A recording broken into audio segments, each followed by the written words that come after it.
Frères et sœurs en Christ, bonjour. Les messagers de Christ, frère Sari évangéliste et la prophétesse Marie Bénie vous retrouvent pour une exhortation sur la cigarette. Comme vous le savez, notre chaîne, qui est la chaîne du ministère que nous avons reçu du Seigneur, continue à traiter des thèmes afin d'améliorer le comportement des chrétiens et les sensibiliser sur un certain nombre de problématiques dans le but d'améliorer les comportements et prendre le chemin des enseignements de Christ. Je vais passer donc la parole à la prophétesse Marie Bénie pour cette exhortation sur la cigarette. Bien-aimés dans le Seigneur, soyez tous bénis au nom puissant de Jésus. Voici de nouveau ensemble. Nous allons passer un moment dans la présence aussi du Seigneur, parce que tout ce que nous faisons, il est toujours là. Il a dit là où 2 ou 3 sont réunis, je suis au milieu de. Alors, il est avec nous et puis il va mettre les paroles dans nos bouches. Il va nous conduire pendant cette exhortation. Et puis que la chair se taise et puis que lui seul croisse. Amen. Amen. Bien-aimés dans le Seigneur, nous allons parler sur la cigarette. La dernière fois, nous avons parlé sur l'alcool. Et puis, nous verrons que c'est différent parce que Dieu est tolérant. Si on boit un verre, on n'est pas dans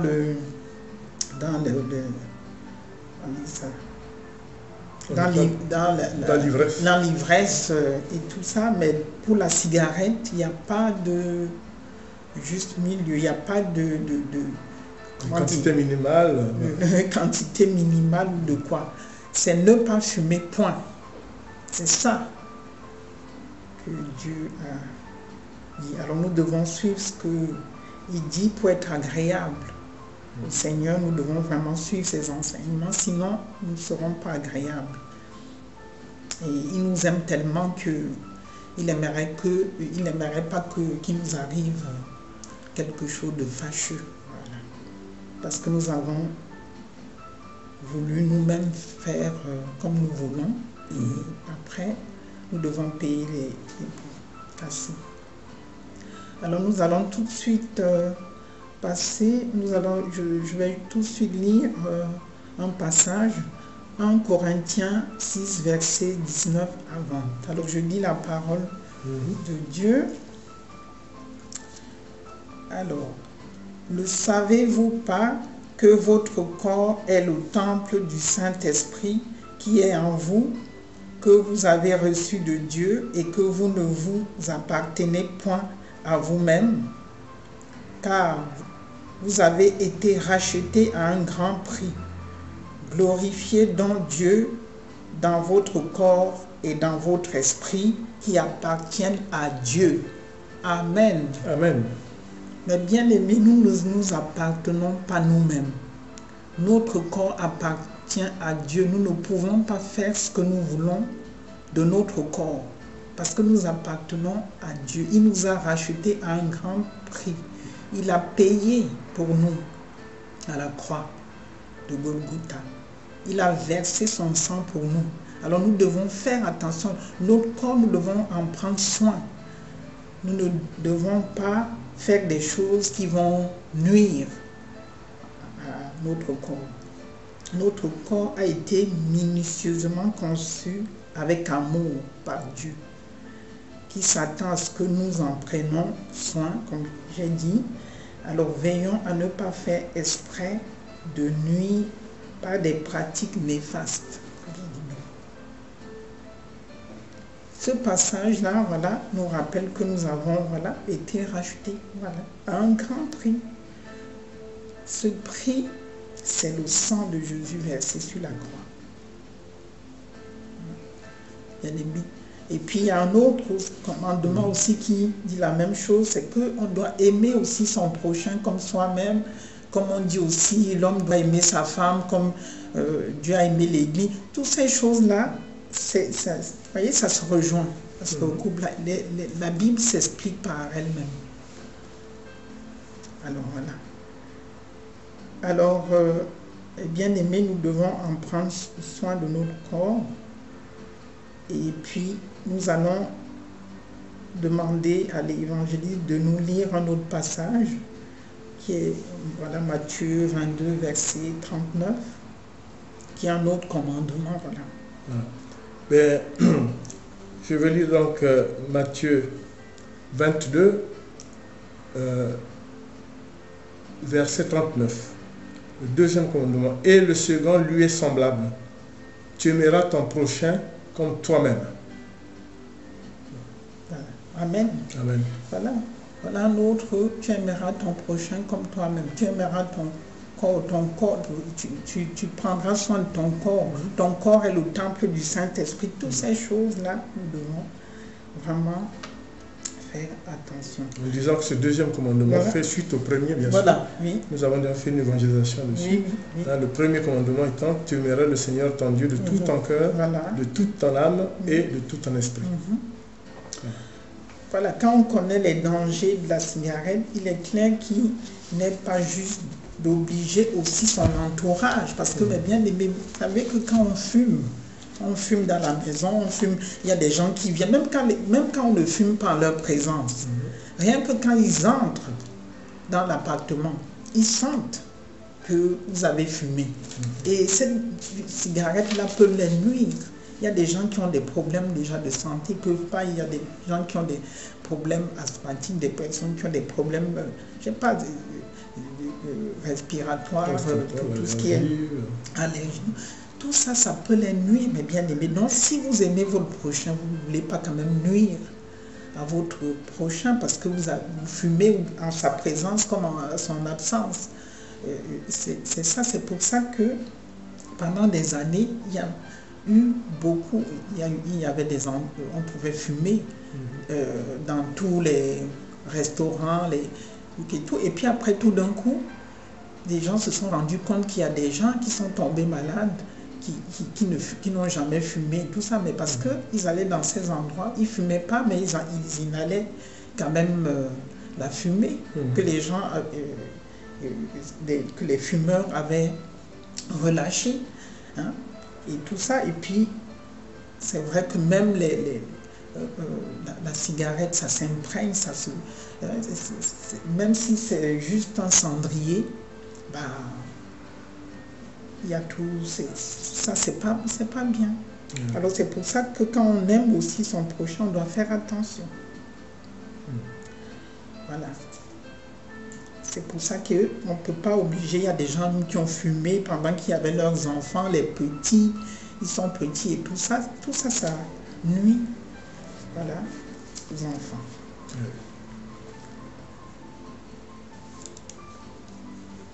Voilà, et ça nuit, voilà, comme j'ai dit, à la santé des personnes se trouvant au même endroit, un risque même de les tuer, oui, un risque de tuer, mais bien aimé. Hein? Donc il y a des gens qui ont même tué sans même se rendre compte qu'ils ont tué d'autres personnes. Parce que, à cause de leur fumée, à cause de leur... c'est ce qu'on appelle le tabagisme passif. Voilà. Hein? Vous le savez, c'est le fait que vous fumez dans un endroit où il y a d'autres personnes. C'est d'autant plus que c'est un endroit clos. Évidemment, ceux qui ne fument pas vont quand même respirer vos fumées de cigarettes. C'est le tabagisme passif. Bon, c'est vrai que l'homme a pris conscience, hein, puisqu'on sait que quelquefois, certains d'entre vous sortent pour aller fumer dehors, etc. Mais même cela, par rapport à vous-même, l'addiction tabagique est quand même à proscrire, puisque le corps a été fait par Dieu dans toute sa pureté. Et donc, il est bien pour l'homme de ne pas avoir des pratiques addictives, quelles qu'ils soient. Bon, c'est comme a dit la prophétesse, c'est vraiment prendre conscience du fait que vous fassiez exprès ce dont on doute fort ou pas. Le tabagisme passif, c'est nuire à autrui, que vous soyez conscient ou pas. Donc, c'est une faute aussi, une faute par rapport à la pureté que veut le Créateur.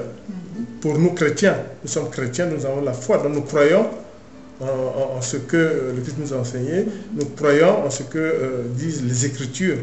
Donc c'est pour ça qu'il est toujours bon de réfléchir sur cette question et soulever ce problème est très important. Cette exhortation sur la cigarette va dans le même sens que l'exhortation qu'on avait déjà faite sur l'alcool. Donc voilà. Voilà. Alors, bien aimé, quand on tient compte de tous ces passages cités, on comprend que Dieu pense à ce que Dieu pense à ce sujet. Il se soucie fortement de notre vie et de la manière dont nous traitons nos corps, car nous sommes des créatures merveilleuses aux yeux de Dieu. Dieu dit que nous sommes des créatures merveilleuses. Et puis, dans le psaume 139, verset 14, voilà, David l'a bien souligné, donc on va lire ce psaume. Effectivement, dans le psaume 139, comme vous savez, c'est le psaume où Dieu sait tout, c'est intitulé comme ça, parce que à l'instar des livres de Jérémie, quand on retrouve dans le livre de Jérémie, Dieu sait tout sur nous. Et donc, dans le verset 14, il est dit, « Je te loue d'avoir fait de moi une aussi grande merveille. Ce que tu réalises est prodigieux, je le reconnais bien. » Amen. Amen. Alors, fumer est un péché. Quand on tient compte de tous ces principes, bien aimé, c'est un péché, un grand péché de fumer. Bien sûr que nous tous, on a été dans ces trucs, on a fumé, tout ça, mais parce qu'on était dans l'ignorance. Mais une fois qu'on sait que fumer, c'est un péché, il faut faire tout pour vraiment ne pas continuer à le faire. Alors, d'aucuns diront, parce qu'il y a beaucoup de personnes qui aiment bien contourner les lois, ce que Dieu dit et tout ça, ils ont fumé occasionnellement, mais c'est du pareil au même, bien-aimé. Même si c'est une cigarette tous les mois, ou deux, c'est ne pas fumer du tout. C'est pas la même chose que quand on parlait de l'alcool. Rien à voir avec ça, comme j'ai dit au début. Là, c'est vraiment pas de fumer. Pas de fumer, c'est tout. Que ce soit une fois par an ou une fois par mois, c'est du pareil au même. Voilà. C'est pareil au même. C'est vraiment ne pas le faire. Parce que vous vous empoisonnez quand même le corps que Dieu a racheté à un grand prix, mes bien-aimés. Dieu nous a racheté à un grand prix. Ça, vous devez mettre dans votre... Vous devez vraiment le... Nous ne nous appartenons pas à nous-mêmes. Nous avons été rachetés et Dieu aimerait vraiment que nous prenions soin de nos corps, que nous ne faisons pas des choses qui vont nous nuire. Voilà. Ou nuire notre entourage, ou nuire les autres, les frères et sœurs, et tout ça. Voilà, mais je ne sais pas si l'évangéliste veut rajouter. Non, je pense que c'est très important. C'est surtout cette exhortation, c'est vous faire prendre conscience que toute addiction est néfaste. Il y a des addictions qui sont des actes actifs, puis il y a des addictions où les conséquences ne sont pas bien mesurées, qui relèvent du passif. C'est tel que les cigarettes. Les gens qui fument, à l'époque, peut-être maintenant, il y a de moins en moins des gens qui pensent qu'on ne nuit à personne, parce que je fume, c'est moi-même. Non, mais ils savent très bien qu'ils nuisent sur d'autres personnes de la maison, c'est d'autant plus que s'ils fument à l'intérieur, les enfants, etc. Donc ça, ils ont pris conscience. Mais dans la mesure où, dans la création, le Seigneur nous a fait purs, on se dit, il ne faut pas fumer du tout, pas du tout. C'est mieux. C'est pour ça qu'on a choisi justement ces différentes sources bibliques pour vous montrer qu'effectivement, la pureté va dans ce sens.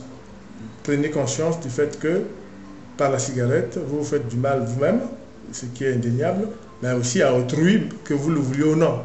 Donc c'est le tabagisme passif. Et donc, dans ce sens, aller plutôt vers l'arrêt, quelle que soit la forme, quel que soit le style, quelle que soit la méthodologie, vers l'arrêt, donc l'abandon de la cigarette. Amen. Amen. Si vous fumez pendant des années et que vous désirez vraiment arrêter, vous débarrasser de cette addiction, vous devez reconnaître vraiment devant Dieu que vous péchez et lui demander de vous donner la force de vous débarrasser de cette habitude. Mais bien aimé, c'est un péché, tout péché, tous ceux qui veulent se débarrasser d'un péché qui n'arrive pas, il faut demander à Dieu, il faut demander la force. Parce que nous, on ne peut rien. Sans lui, nous ne pouvons rien. Il y a des gens qui ont essayé, je suis sûr, 10 fois, 20 fois, je ne sais pas combien de fois, d'arrêter certaines addictions. Ils n'ont pas pu, même par les médicaments, même par quoi. C'est Dieu seul qui peut nous délivrer. Alors ceux qui disent qu'ils peuvent délivrer des personnes, c'est un pur mensonge.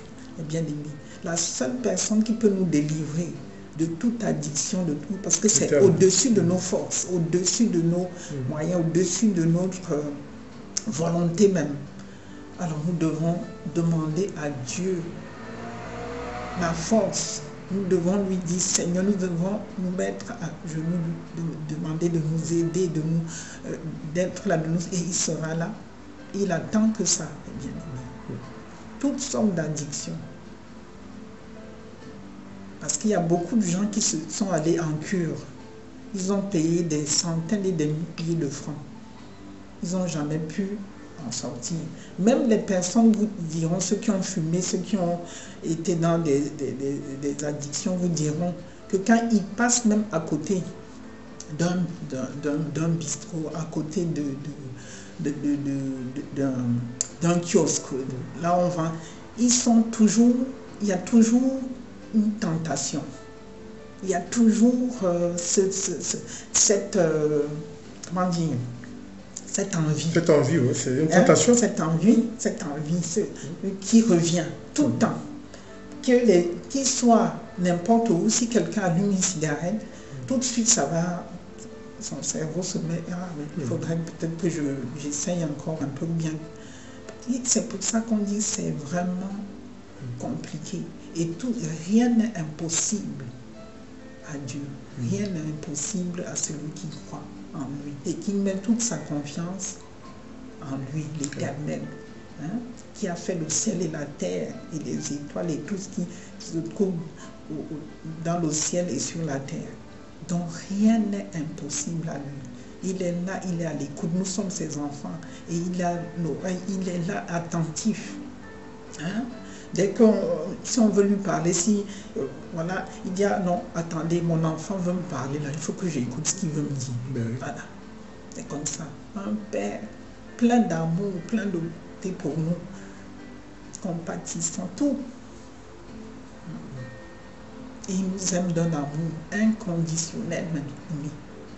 Donc, pour ceux qui ont, que ce soit aujourd'hui, on parle de la cigarette, on a parlé de l'alcool, on a parlé de... Il y a plein d'autres addictions. Donc, il faut demander à Dieu de nous aider, de nous faire vraiment sortir de ce joug qui nous oppresse parce qu'on n'est pas bien, parce qu'on est dans ces trucs-là, on n'est jamais bien. Il y a des choses, on dit, on a arrêté, puis quelques temps après, on nous revoit, non, mais j'ai repris. Ah non, j'ai pas pu tenir. Ah non, c'est très, très difficile. C'est pas facile. S'en remettre à l'Éternel, prier l'Éternel pour qu'il vous renforce dans votre décision est très important. Parce qu'il y a toujours le démon tentateur qui est à côté. Quand c'est dans le sens néfaste pour votre santé, pour votre propre personne, c'est le démon tentateur. Il fait tout pour que vous ne preniez pas le chemin de la raison, la réflexion, la bonne réflexion. Il faut prier. C'est pour ça que Jésus, dans le jardin de Gethsémani, au moment où on va l'arrêter, qu'est-ce qu'il a dit aux disciples? Vous savez qu'il a dit priez, priez. Il a dit priez pour ne pas entrer en tentation. Et ceux qui peut-être voulaient dans le sens de l'abandonner parce qu'il va être arrêté, il a dit priez, priez pour ne pas entrer en tentation. Donc nous vous disons, comme le Christ l'a dit, priez pour vraiment que la décision que vous allez prendre d'arrêter soit consolidée. Cette décision qui est vraiment votre, je dirais, votre décision à vous par rapport à l'Éternel, Dieu va essayer de le conforter. Pour cela, il faut prier. La prière étant le seul socle pour lequel vous vous adressez à l'Éternel. Vous vous adressez au Seigneur. Donc, il faut prier. Voilà. Et oui, et puis, on doit toujours savoir que, voilà, il faut mettre, bien sûr, Dieu est là pour nous sortir de toutes ces choses qui nous dépassent et tout ça, mais nous devons aussi lutter pour surmonter nos faiblesses, mes bien-aimés. Dieu ne fait pas tout seul. Bah, si tu t'assieds et puis tu dis, bah voilà, moi, je reste là, bon, Dieu va m'aider. Il va me délivrer de cette... on doit mettre... si tu vas acheter le paquet de cigarettes, tu mets devant toi. Tu dis, bon, moi, le paquet de cigarettes est là, mais Dieu va me délivrer et tout ça. On peut pas. Donc, on doit lutter, on doit faire, on doit surmonter, on doit cette faiblesse-là, on ne peut pas aller acheter une bouteille, je ne sais pas de quoi, on dit, bon, moi, aujourd'hui, franchement, je ne bois pas, mais la bouteille est devant vous. Ben, c'est ça, le truc. Parce que quand on achète, c'est fini. Oui. Il y a des gens qui ont arrêté de fumer, puis il a fallu d'un jour pour aller acheter encore un paquet, et ils ont recommencé de plus belle. Alors, c'est ça, bien aimé. C'est ça, c'est qu'il faut vraiment lutter, mais avec l'aide de l'Éternel. De l'Éternel. Voilà. Lutter, mais ensemble, avec lui. Dit, voilà, aide-moi à sortir de cet engrenage, aide-moi à vaincre mes faiblesses, à vivre selon ce que tu avais décidé, ce que tu avais dit. Alors, voilà. Alors c'est cela, mes bien-aimés. Alors nous allons aussi lire, voilà, Apocalypse 2, versets 7, 11, 17 et 26. Là, il parle aux églises, mais les églises, c'est nous, hein. C'est nous. Il parle, là, c'est des promesses que Dieu a faites pour nous. Voilà, donc je vais procéder à la lecture de l'Apocalypse chapitre 2, versets 7, 11, 17, 26. Verset 7. Que chacun, s'il a des oreilles, écoute bien ce que l'Esprit dit aux églises. À ceux qui auront remporté la victoire, je donnerai à manger les fruits de l'arbre de la vie qui se trouve dans le jardin, dans le paradis de Dieu. Amen. Dans le verset 11, que chacun, s'il a des oreilles, écoute bien ce que l'Esprit dit aux églises. Le vainqueur n'a rien à craindre de la seconde mort. Amen. Amen. Verset 17. Que chacun, s'il a des oreilles, écoute bien ce que l'Esprit dit aux églises. Au vainqueur, je donnerai de la manne cachée. Je donnerai aussi à chacun d'eux un caillou blanc sur lequel est inscrit un nom nouveau, que personne ne connaît, sinon celui qui le reçoit. Amen. Amen. Et au verset 26, au vainqueur, à celui qui aura fait ma volonté jusqu'à la fin, je lui donnerai le pouvoir sur les peuples. Amen. Amen. Voilà. Voilà, regardez comme c'est beau. Tout ce que Dieu nous promet, il nous promet toutes ces choses-là. Si on vit, vous allez dire, pas seulement quand même sur la cigarette, ça fait partie, c'est tout ce qu'on fait qui l'honore. C'est tout ce qu'on fait, ne pas être dans l'ivresse, ne pas fumer, ne pas, comment dire, aimer son prochain. Toutes ces choses-là, Hein? Ne pas tuer, plein de choses. Tous les commandements. Tous les commandements. Tout cela, on a la promesse, on aura une récompense oui. à la fin. C'est dit là. Hein? Les gens vont dire, ah non, mais juste parce qu'on a fumé, alors oui, oui, bien sûr. Juste parce qu'on a fumé, on peut perdre son salut, on peut perdre toutes ses promesses, juste à cause d'une chose. Vous voyez comme c'est dur hein, d'être chrétien, hein? De suivre, c'est très très difficile, mais bien aimé, c'est pas une mince histoire, c'est pas une histoire d'un jour, c'est sur le long terme. Il faut tenir jusqu'au bout. Alors la course, elle est, hein, faut tenir et gagner, voilà, la confiance du Seigneur. Voilà. Et lui qui va nous aider effectivement à abandonner ces pratiques addictives. C'est très important. Souvenez-vous, c'est par la prière. C'est bien tout seul d'initier la décision d'arrêter. Mais ensuite, il faut la fortifier cette décision par la prière qui est le tremplin entre nous et Dieu. C'est la seule manière de s'adresser à Dieu. Il n'y a pas autre chose à faire que de prier pour que Dieu, effectivement, prenne en compte votre décision, l'appuie et crée des conditions pour que vous ne retombiez pas, pour que vous ne reculiez pas. C'est très important. Il faut prier. Voilà. Et puis moi, je vais lire encore Apocalypse 3, versets 5, 12 et 21. Alors, je lis la parole de Dieu. Alors, celui qui vaincra sera revêtu ainsi de vêtements blancs. Je n'effacerai point son nom du livre de vie et je confesserai son nom devant mon Père et devant ses anges. Amen. Alors 12. Celui qui vaincra, je ferai de lui une colonne dans le temple de mon Dieu et il n'en sortira plus.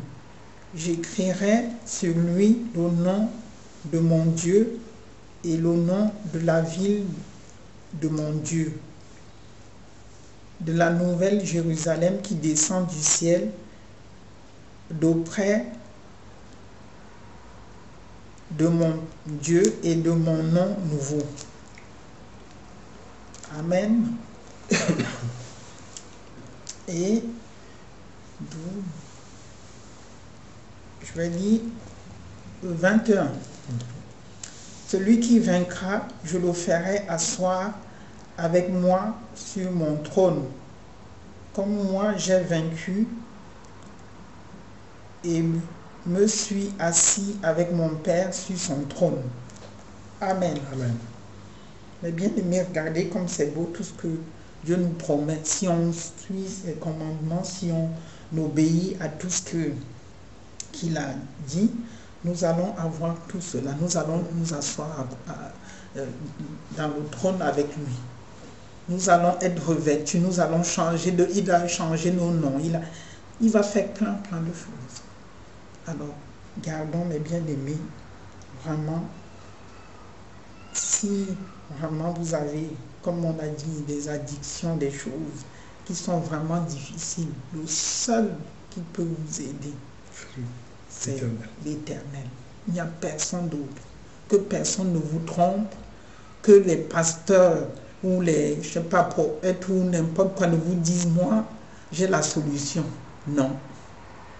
Il n'y a pas de solution parce que la seule personne qui peut vous aider, c'est l'Éternel. Mais celui qui a fait le ciel et la terre et tout ce qui s'y trouve, c'est lui seul qui peut vous aider. Lui seul peut vous aider si vous lui demandez de tout votre cœur et de tout votre de vous aider. Alors c'est le seul. Donc, voilà mes bien-aimés, c'est de cela que je voulais nous voulions vous exhorter aujourd'hui par rapport à ce thème-là. Et je laisse la parole à l'évangéliste. Non, disons que, comme vous avez suivi, c'est bien que vous vous engagez en prenant cette décision d'arrêter cette addiction à la cigarette, au tabac, que vous preniez conscience qu'effectivement, que vous le vouliez ou non, vous portez préjudice pas seulement à vous-même, mais aussi par le biais du tabagisme passif, à l'entourage, hein. Aussi bien vos proches que ceux qui sont dans votre lieu de travail, ceux qui vous côtoient, et cela est de nature à créer quand même devant Dieu un double péché. Un péché parce que bon, c'est une pratique qui n'est pas totalement, qui n'est pas chrétienne, voilà, c'est comme il faut dire. Et deuxièmement, vous nuisez à autrui. Or, le deuxième commandement, c'est bon, tu aimeras ton prochain comme toi-même. Donc, si tu aimes ton prochain comme toi-même, qu'est-ce que tu fais? Tu évites d'être nocif par rapport à lui. Donc, c'est pour ça que ce thème a été bien choisi, faisant suite au thème que nous avons déjà traité sur l'alcool. Et je laisse la prophétesse pour une prière de fin. Et voilà.